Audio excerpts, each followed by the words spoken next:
আসসালামু আলাইকুম। রমজান মাস মুমিনের জন্য এক মহা সুযোগ। কিন্তু আমরা কি জানি অবহেলা করে বা ইচ্ছাকৃতভাবে একটি রোজা ছেড়ে দেওয়া কত বড় অপরাধ?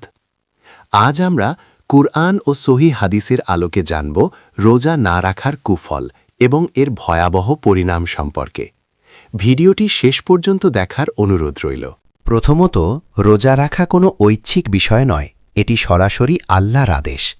আল্লাহ তাআলা পবিত্র কোরআনে ইরশাদ করেছেন, হে মুমিনগণ, তোমাদের উপর রোজা ফরজ করা হয়েছে যেন তোমরা তাকওয়া অর্জন করতে পারো। সূরা বাকারা ১৮৩।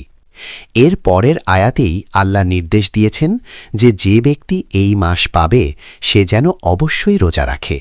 সুতরাং রোজা না রাখা মানে সরাসরি স্রষ্টার অবাধ্য হওয়া।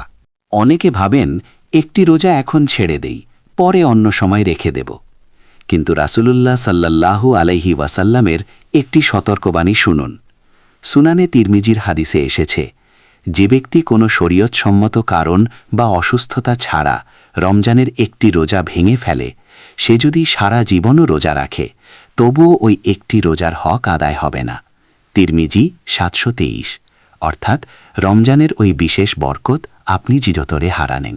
সবচেয়ে ভয়ঙ্কর বিষয় হল পরকালের আযাব।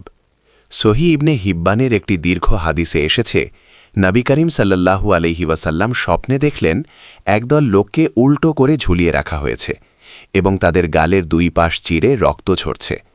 যখন তিনি জিজ্ঞেস করলেন এরা কারা, ফেরেশতারা উত্তর দিলেন, এরা সেই সব লোক যারা রমজানে ইফতারের সময় হওয়ার আগেই রোজা ভেঙে ফেলত।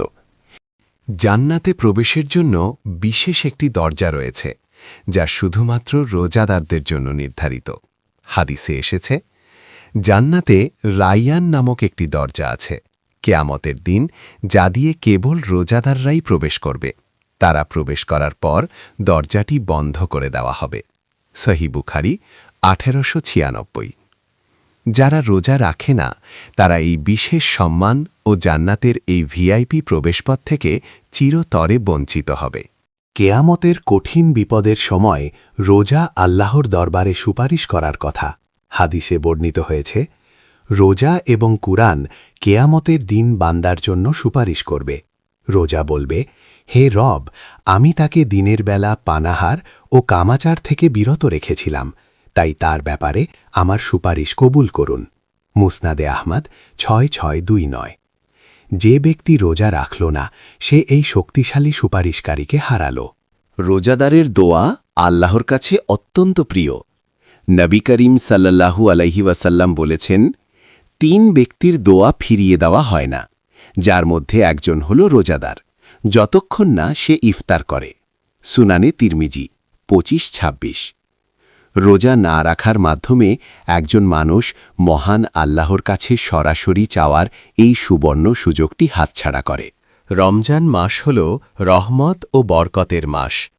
হাদিসে এসেছে, রমজান মাস আসলে জান্নাতের দরজা খুলে দেয়া হয় এবং জাহান্নামের দরজা বন্ধ করে দেয়া হয়। যারা এই মাসেও রোজা রাখে না তারা আল্লাহর এই বিশেষ রহমতের ছায়া থেকে নিজেদের দূরে সরিয়ে নেয়।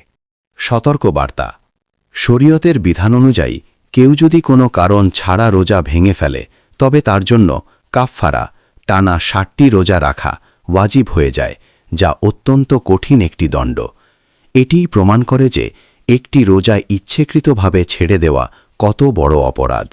মনে রাখবেন, ইসলাম ৫টি স্তম্ভের ওপর দাঁড়িয়ে। বুখারী শরীফের হাদিস অনুযায়ী রমজানের রোজা এর অন্যতম প্রধান স্তম্ভ। একটি স্তম্ভ সরিয়ে নিলে যেমন দালান ধসে পড়ে, তেমনি রোজা ত্যাগ করা মানে নিজের ইসলামের ভিতকে নড়বড়ে করে দেওয়া। বন্ধুরা, সময় থাকতেই তওবা করা উচিত। আল্লাহ আমাদের সবাইকে রমজানের প্রতিটি রোজা যথাযথভাবে রাখার তৌফিক দান করুন। ভিডিওটি শেয়ার করে অন্যদেরও সতর্ক করার অনুরোধ রইল। আল্লাহ হাফেজ।